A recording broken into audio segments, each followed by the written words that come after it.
Hi hello welcome back to my channel. അപ്പോൾ ഇന്നത്തെ video വന്നിട്ട് ഞാൻ മസാലപ്പൂരിയാണ് ഉണ്ടാക്കുന്നത്. അപ്പോൾ രാവിലത്തെ ബ്രേക്ക്ഫാസ്റ്റ് ആയിട്ട് നമുക്ക് മസാലപ്പൂരി ഉണ്ടാക്കാം.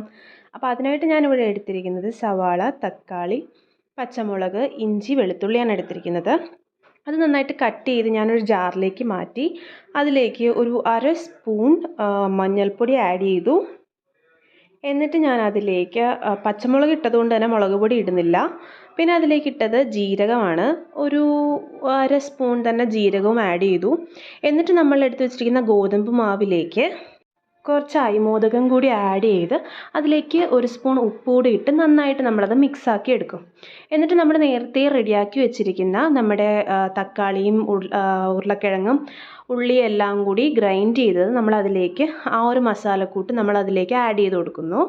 എന്നിട്ട് അത് നന്നായിട്ട് ഇളക്കി മിക്സ് ആക്കുകയാണ് ചെയ്യുന്നത്. ഞാനിവിടെ കൈവച്ച് തന്നെയാണ് ചെയ്യുന്നത്. കാരണം സ്പൂൺ വെച്ച് ചെയ്താൽ അത്രയ്ക്കുള്ളൊരു പെർഫെക്ഷൻ ഉണ്ടാവില്ല. അപ്പോൾ അതുകൊണ്ട് തന്നെ കൈവച്ച് തന്നെ നമ്മളിൽ ചപ്പാത്തിക്ക് കുഴയ്ക്കുന്നത് പോലെ നന്നായിട്ടത് മിക്സ് ആക്കി എല്ലായിടത്തും എത്തുന്ന രീതിയിൽ നമ്മുടെ മസാലക്കൂട്ട് എല്ലായിടത്തും എത്തുന്ന രീതിയിൽ അത് നന്നായിട്ടൊന്ന് കുഴച്ചെടുക്കുകയാണ് ചെയ്യുന്നത്. എന്നിട്ട് അത് നല്ലതായിട്ട് സോഫ്റ്റ് ആവാൻ വേണ്ടിയിട്ട് കുറേശ്ശെ വെള്ളം ചേർത്ത് നമ്മളത് കുഴച്ചെടുക്കുകയാണ്. എന്നിട്ടൊരു റൗണ്ട് ഷേപ്പ്, ഒരു ബോളിൻ്റെ ഷേപ്പ് ആക്കിയെടുത്ത് ഒരു 10 മിനിറ്റ് അത് ഒന്ന് സെറ്റാവാൻ വേണ്ടി വെക്കുക. 10 മിനിറ്റ് ആയതിനു ശേഷം നമ്മളത് ചെറിയ ബോൾസ് ആയിട്ട് ഉരുട്ടിയിടുക. ചെറിയ ബോൾസ് ആവണം. എന്നിട്ട് അത് നമ്മൾ ചപ്പാത്തി പരത്തുന്നത് പോലെ, പക്ഷെ ചപ്പാത്തിയുടെ അത്ര റൗണ്ട് ആവാതെ ജസ്റ്റ് ഒരു ചെറിയ റൗണ്ടിന് നമ്മളത് പരത്തിയെടുക്കുക. എന്നിട്ട് നമ്മൾ സാധാരണ നമ്മൾ പൂരി ഉണ്ടാക്കുന്നത് പോലെ ഒരു ചീഞ്ചട്ടി വെച്ച് അതിൽ എണ്ണ ഒഴിച്ച് എണ്ണ ചൂടാക്കിയിട്ട് അതിലേക്കിട്ട് നന്നായിട്ട് പൊള്ളിച്ചെടുക്കുക. അപ്പോൾ ഇതാണ് നമ്മുടെ മസാലപ്പൂരി.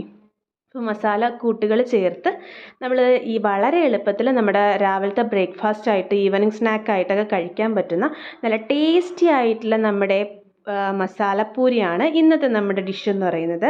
അപ്പോൾ എല്ലാവരും മസ്റ്റായിട്ട് ട്രൈ ചെയ്ത് നോക്കുക. വളരെ എളുപ്പത്തിൽ നമുക്ക് ഉണ്ടാക്കിയെടുക്കാൻ പറ്റുന്ന സാധനമാണ്. പ്രത്യേകിച്ച് കറിയോ കാര്യങ്ങളോ ഒന്നും ആവശ്യമില്ല ഇത് കഴിക്കാൻ വേണ്ടിയിട്ട്. അല്ലെങ്കിൽ നമുക്ക് സോസ് കൂട്ടിയും അച്ചാർ കൂട്ടിയും ഉള്ളിക്കറി കൂട്ടിയും നമുക്കിത് കഴിക്കാവുന്നതാണ്. വെറുതെ കഴിച്ചാലും നല്ല ടേസ്റ്റ് ആയിട്ടുള്ള ഒരു ഡിഷാണ്. അപ്പോൾ എല്ലാവരും ട്രൈ ചെയ്ത് നോക്കി നിങ്ങൾക്ക് എങ്ങനെ കിട്ടിയെന്ന് കമൻറ്റ് ബോക്സിലൂടെ എന്നെ അറിയിക്കുക. അപ്പോൾ ഇത്രയേ ഉള്ളൂ. ടാറ്റാ.